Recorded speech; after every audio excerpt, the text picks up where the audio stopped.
Welcome to College Briefing. The content of the briefing includes: Ukraine cracks down on draft dodging as it struggles to find troops.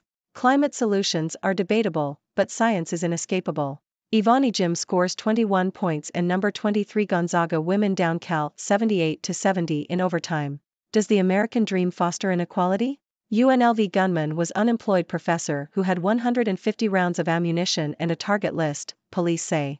Ukraine cracks down on draft dodging as it struggles to find troops. Washington Post. As Ukraine faces its third year of war with Russia, the country is struggling to maintain its military manpower. Many men of draft age are trying to flee the country and avoid military service. Some hire guides to help them escape through the mountains, while others attempt to cross major border points using fake documents. The most common escape route is through the use of forged documents. Ukraine is in desperate need of more troops, as the conflict with Russia has become a long and grinding war of attrition. However, many draft-age men are reluctant to fight for a military and government that they view as corrupt and incompetent. The Ukrainian government is trying to crack down on draft dodgers by implementing stronger measures against those who try to evade military service. Climate solutions are debatable, but science is inescapable. Bloomberg. The president of COP28, Sultan bin Ahmed Al Jaber, has been criticized for stating that there is no scientific evidence to support a complete phase-out of fossil fuels in order to achieve the goal of limiting global warming to 1.5 C. Climate scientists have strongly disagreed with this assertion, pointing to the Intergovernmental Panel on Climate Change (IPCC) report which outlines scenarios that require a de facto phase-out of fossil fuels by 2050. The controversy highlights the inherent subjectivity involved in interpreting scientific evidence and the need for policy decisions that balance multiple factors. Ivani Jim scores 21 points and number 23 Gonzaga women down Cal 78-70 in overtime. Associated Press. The 23rd-ranked Gonzaga Bulldogs defeated the California Golden Bears 78-70 in overtime. Ivani Jim led the Bulldogs with 21 points, while Brenna Maxwell scored 18 points. Cal's Marta Suarez had 19 points and 10 rebounds in the loss. The Bulldogs, who recently beat number 3 Stanford, improved to 9-3 on the season. Cal dropped to 7-2. Does the American dream foster inequality? Financial Times. Americans are less concerned about income inequality and less supportive of redistribution than people in other developed countries, according to a study by the University of Oxford. The study compared perceptions of inequality and attitudes towards redistribution in the US, the UK, Australia, France, Germany and Switzerland. The findings suggested that Americans may be more tolerant of income inequality due to the belief that it represents opportunity. The study also found that Americans have less faith in government to address inequality than citizens of other countries. UNLV gunman was unemployed professor who had 150 rounds of ammunition and a target list, police say. Associated Press. A 67-year-old college professor who was denied jobs at various Nevada colleges and universities stuffed loaded handgun magazines into his waistband before walking into a University of Nevada, Las Vegas campus building and killing 3 faculty members, police said. Houston has a population that's young. Its next mayor, set to be elected in a runoff, won't be. Associated Press. Saturday sees the mayoral runoff in Houston, and whichever candidate wins, it is clear that young voters have not been enthused by the choice between 74-year-old state senator John Whitmire and 73-year-old U.S. Representative Sheila Jackson Lee. The city is getting younger, with a median age of 35, and 25% of the population under 18, but has picked 2 candidates who have been in political office for many years. Young voters are frustrated by the seeming lack of new political stars in the Democratic Party. The UNLV shooter was an eccentric professor who was obsessed with Las Vegas. Yahoo! Former students of the man behind the University of Nevada, Las Vegas, UNLV, shooting have said he was a popular if eccentric professor who had an obsession with Las Vegas. Anthony Polito, 67, fatally shot 3 people and wounded a 4th at UNLV where he had applied for a teaching job in 2020 but was not hired. A specific motive for the shooting is not clear. During Polito's time at East Carolina University, where he taught for over a decade, he was known as a popular professor. Former students recall his peculiar ways of working and his obsession with Las Vegas. Census Bureau wants to change how it asks about disabilities. Some advocates don't like it. Associated Press. The U.S. Census Bureau is looking to alter how people are asked about disabilities, and disability advocates are complaining they were not consulted enough on this significant overhaul. Advocates say the change would artificially reduce the number of people with disabilities by almost half. Resources for housing, schools, and program benefits rely on accurate numbers of people with disabilities, experts say. Some also question the timing of the change, as more people are living with new long-term conditions from the COVID-19 pandemic. Census Bureau officials say the proposed change will align the U.S. with international standards, allowing for comparisons between countries. They also say it will better capture how disabilities occur in the real world, as they rarely fit neatly into stark yes or no boxes. The changes to the American Community Survey questions are set to be implemented in 2025, if given final approval. The existing questions ask respondents to answer yes or no if they have difficulty or serious difficulty seeing, hearing, concentrating, remembering, making decisions, walking, climbing stairs, dressing, bathing, or performing everyday tasks. The proposed change would allow respondents to answer with 4 choices: no difficulty, some difficulty, a lot of difficulty, and cannot do at all. Farce turning to tragedy for Zimbabwe's opposition. BBC. Zimbabwe's main opposition party, the Citizens Coalition for Change, CCC, is facing the prospect of its candidates missing from the ballot in this weekend's by-elections. Following allegations of irregularities in August's election, the CCC started expelling its own members of parliament, which prompted the by-elections. The CCC leader, Nelson Chamisa, labeled Sengizo Chibangu, who claimed to be the party's interim secretary-general, a fake. However, the parliamentary speaker duly declared vacancies in the constituencies. Despite an appeal against the speaker's decision being dismissed, Chibangu became more vocal, dismissing or recalling more CCC MPs and local councillors. The opposition party has a history of division, with the CCC being formed in January by Chamisa after Morgan Tsvangirai death. Chibangu has claimed that CCC funds should be deposited into a bank account he controls. U.S. academic had target list in campus shooting. BBC. A former college professor shot and killed 3 faculty members and injured another at the University of Nevada. The 67-year-old suspect, Anthony Polito, was struggling financially and had been denied several jobs at various colleges, which may have been a motive for the shooting. Polito was carrying a legally purchased 9mm pistol and 11 magazines at the time of the attack. He had also posted a white powder to at least one university prior to the shooting. Polito was fatally shot by police during the incident. U.S. House Committee opens probe into Harvard, Penn, MIT after anti-Semitism hearing. Reuters. The U.S. House Committee on Education and the Workforce has opened an investigation into 3 prestigious universities over concerns about anti-Semitism. The committee is concerned that Harvard University, the University of Pennsylvania and the Massachusetts Institute of Technology, MIT, are not doing enough to address anti-Semitism on campus following the recent Hamas attack on Israel. The investigation could expand to other universities. The institutions have said they are committed to combating anti-Semitism and will cooperate with the committee.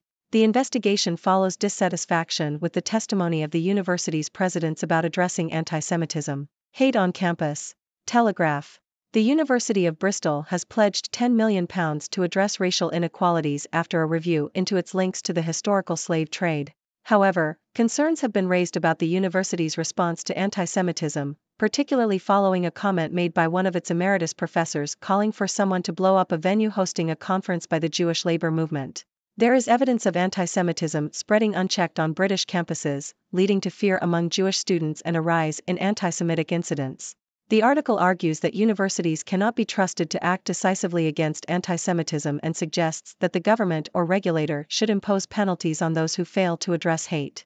What's streaming now? Nicki Minaj's birthday album, Julia Roberts is in trouble and Monk returns. The Toronto Star. Nicki Minaj has released her new album Pink Friday 2 to coincide with her birthday. The rapper has been working on the album for the past 5 years and said that it would be the biggest gift I have ever given humanity thus far.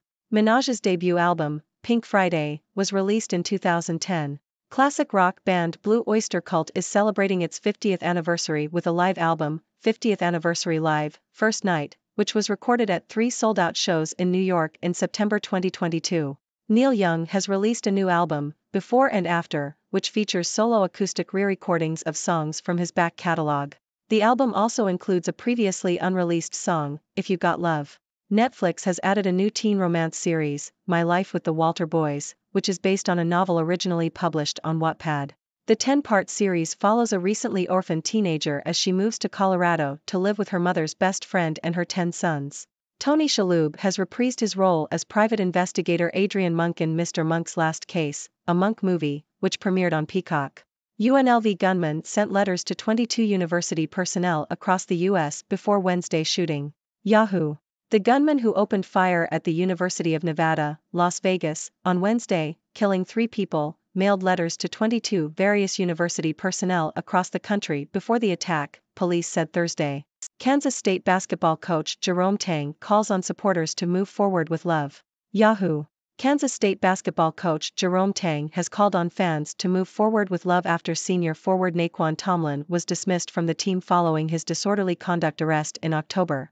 Fans voiced their support for Tomlin during the team's win against Villanova, and some blamed school president Richard Linton for blocking Tomlin's reinstatement. Tang's video message sought to defuse the situation and called for unity, emphasizing that he and the team are hurting for Tomlin. Ladies and gentlemen, I am Dr. Six, your trusted observer from the 6-degree world. Today, we have a diverse range of news stories to discuss. From Ukraine's struggle to find troops, to the debate over climate solutions, and even some hoops action with the Gonzaga Bulldogs. But before we dive in, let me introduce myself. I am Dr. Six, the ever-curious observer who brings you the latest news and analysis from around the world. Now let's get into it. First up, we have the situation in Ukraine, where the government is cracking down on draft dodging. It seems many young men are trying to avoid military service, and who can blame them? The conflict with Russia has been dragging on for years, and the Ukrainian government isn't exactly winning any popularity contests. But hey, if they're gonna draft you, they'll find you, no matter how many mountains you try to cross or fake documents you use. So, my advice to the draft dodgers out there, just embrace your fate and hope for the best. Next, let's talk climate change. Now, I'm no climate scientist, but I can tell you this, there's a lot of debate going on. The president of COP28 is catching some heat for saying we don't need to completely phase out fossil fuels to limit global warming. But the climate scientists are like, hold up. Have you read the IPCC report? Apparently, it's all about phasing out fossil fuels by 2050. So, who's right? Well, let's just say it's a classic case of he said, she said. But one thing is for sure, folks, science is inescapable, even if the solutions are debatable. Now, let's switch gears and talk sports. The Gonzaga Bulldogs are making some noise on the basketball court, defeating the California Golden Bears in overtime. Ivani Jim led the charge with 21 points, proving once again that she's a force to be reckoned with. And let's not forget Brenna Maxwell, who dropped 18 points. These Bulldogs are on fire. So, if you're a fan, get ready to bark with joy, because this team is on the rise. Moving on, we delve into the American dream and its relationship with inequality. A study by the University of Oxford shows that Americans are less concerned about income inequality and less supportive of redistribution than people in other developed countries. Why, you ask? Well, it seems Americans have a unique perspective. They believe that income inequality represents opportunity.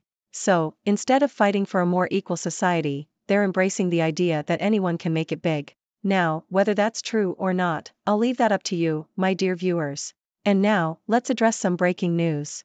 We have a tragic incident at the University of Nevada, Las Vegas, where a college professor went on a shooting spree, killing 3 faculty members. It's a horrifying reminder that anyone, even those we trust to educate us, can be capable of such violence.